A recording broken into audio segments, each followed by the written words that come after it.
We are in game number 3. So, spawning down in the bottom left-hand position of Yonsu, we have got the purple Zerg player, Winter. And in the top right, we have the red Terran from Team Mouse Control. His name is teetie. And like you mentioned, Yonsu. Also, I feel a decent map for mech. Perhaps not perfect, but certainly decent. I wonder if either player will pull something cheesy out of their hat this time, though. I'm not sure if we'll see cheesy, but I wouldn't be surprised to see another aggressive play out of teetie. He's shown a lot of preference for a harassment-heavy opening, a big, powerful follow-up push. And his preferred playstyle, without a doubt, is harass early, park up a nice little push outside the natural third, and then just rally to it. And when he was able to do it, and he nearly managed to do it game number 2 as well, he wins. Winter pulled a beautiful defense though in that second game, and really was, for quite a long time, it could have gone either way. It could have gone either way. Fortunately, it kind of did. Like one part of the game was really in favor of teetie, and the other part was really in favor of winner. So we had the back and forth game that we kind of wished for. Once again, we have a Reaper opening coming out of teetie.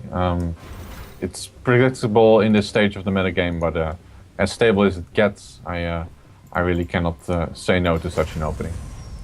So as it stands, we can see that Winter, clearly aware that proxy 2 axes and things like that are a big possibility. Checking around, literally everywhere they could be coming, and it's the right thing to do. So I'm glad to see Winter's being very proactive with his scouting and very cautious. Very cautious indeed, and it's almost a mandatory, I feel, when you're in a series and you know that cheese is an option, and you just, if you lose to it, then the only one you have to blame is yourself. Meanwhile, over on teetie's side, he doesn't actually have to be as worried. He can go about what he wants to do pretty much blindly. A Reaper expand, I'm trying to think, I don't believe there's anything a Terran player can do, a Zerg player can do against a Terran player going a Reaper expand that outright wins. I don't think there is actually anything. Yeah, usually one-base Baneling busts don't end up that well. You can go one-base Roach, but the point of the Reaper early Reaper is that you can scout such a build and prepare adequately. So Winter, taking a look, making sure his opponent hasn't done something really greedy, such as go CC first, and that's a really wise thing to do as well, because players have kind of 2 ways to get a big advantage in a game, especially in a game 3. Cheese, or go super greedy. And Winter's just trying to rule both of those out. Sees the Reaper now though, gonna lose a drone. Yes, a drone. That was a horrible... He had a horrible peer who actually blocked him from becoming a spore crawler. I hate it when co-workers screw you over. Oh, actually gonna lose perhaps one Ling as well. Queens are about to pop though, and it usually brings a decent end to the early game aggression with the Reaper. Well, actually this one, yeah, nice targeting there, picking up that one circling. And the question is, how aggressive is teetie gonna be? Like, sometimes you'll see them bring along an ECV and build a bunker up there. Need to be careful and not get caught by these queens. 2 Reapers still alive though. Oh, Not third being... Reaper. That's cool. You don't see that all that often. And also a 3rd CC. Wow. So not going to be as many Hellions early on. The 3rd Reaper is something you actually mentioned him earlier, 4GG likes to do quite often. And it has a couple of benefits. Firstly, obviously this harassment is a lot stronger. Secondly, if you happen to lose a Reaper, your follow-up push is still viable.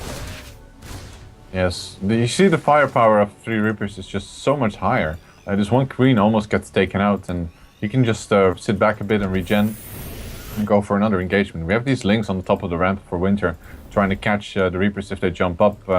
I feel though that for some reason teetie, I'm not sure why he's pulling back. Like, there's really no reason. Oh wait, it's 6 minutes. He's afraid of the speed link timing, and rightly so, because speed is about to finish. So backs away, nice and safe. He's adding in additional barracks as well as the factory. This is a very different build, or a very different opening to what we've seen teetie do. Ignoring the 3rd Reaper, because that's a smaller thing. He's not going for the Banshee, which he did in game number 1 and 2. He's getting his 3rd earlier, and he's also getting out a 2nd barracks a lot sooner. So it's a much different opening play, but still very harassment heavy. Yeah, it's especially the 2nd Rax is kind of non-standard. I mean, usually you'll see double barracks being added on or double engineering bay, but no, he goes for single barracks with another tech lab. Okay, and then a starport. Okay. Huh. I've never seen this before. That starport is very unusual. Because it's not getting out early enough to really be a massive threat with Banshees, at least from a harassment point of view. More Marauders. He's really banking on a roach attack. But he doesn't build a bunker at the front to defend against it. So he's going to attack with this. It's going to be some sort of... Yeah, it's going to be a window mine, I mean a medevac timing, but it's very oddly timed, and the Overlord actually gets a decent look at it, and it's probably going to be like, huh, I've never seen this either. That Overlord is very confused right now. He's going to be sitting there and scratching his head, if he can, with all those arms, because the timing is really odd. And it's going to be... Well, concussive shells coming down. This is really similar. Do you remember ages ago when that Hellier Marauder push got so popular? Oh yeah, yeah. You saw it on no, I can't even remember the map's name, but it used to be very, very popular 4-player map. Anyway, yeah, I do remember Hellier Marauder, and it was never really strong, I feel, on its own. It just sort of worked sometimes. But with the medevac included as well, and a couple of Reapers in there that's been softening stuff up, could be tough. Winter, though, his creep spread, and he's been doing this fantastically throughout the series, is pushing a long way forward. And that's really essential to help stop this. Yep, I can tell. I mean, oh, actually we have a nice link run by coming back, but teetie is now working on this bunker, but it'll probably fall, and these links, yep, they do get in. This is a terrible situation now. Link's actually coming back to fight. They probably should have just gone straight for the ECV. He's trying to get a few kills there.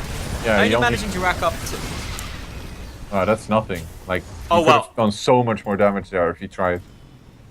Well, man, I think Winter wins. Yeah. 12 Mutalisks. There's no anti-air. There's like 3 Marines.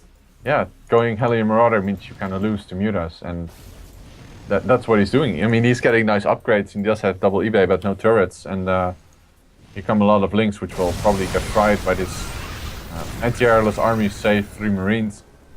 I'm surprised teetie hasn't scanned. Like, he did that every single game, and here come the Mutas, and now he's gonna be like, yeah, better run and get some turrets up. Oh, he's gonna come cause his way in, perhaps, which is okay. Well, this army was gonna die regardless. If it retreated, it's dead. If it attacks, it might kill something on its way out. But this takes out the majority of the early game investment. The best teetie can hope for is killing a couple of drones. Yeah, and his army gets wiped, and teetie has to really completely recompose his army. Like, he needs to add before. He's on banking 1,200 minerals. Holy crap! Okay, Which now is, yeah. It's kind of good because he's got triple reactor barracks, so he can produce a lot of Marines.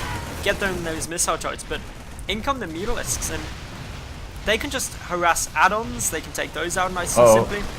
Oh, he's gonna take the fight, and I'm not sure if that's the right move. Combat shield hasn't finished. More Marines popping out. They need to get into that bunker, because otherwise he might just be overrunning at the front. Of course, the refinery is vulnerable to those mutas, and look at what's coming through. A lot of links, the Oh bunker my God. down, and that is going to be it. GG! Winter advances into the decider game. 2-1. TT,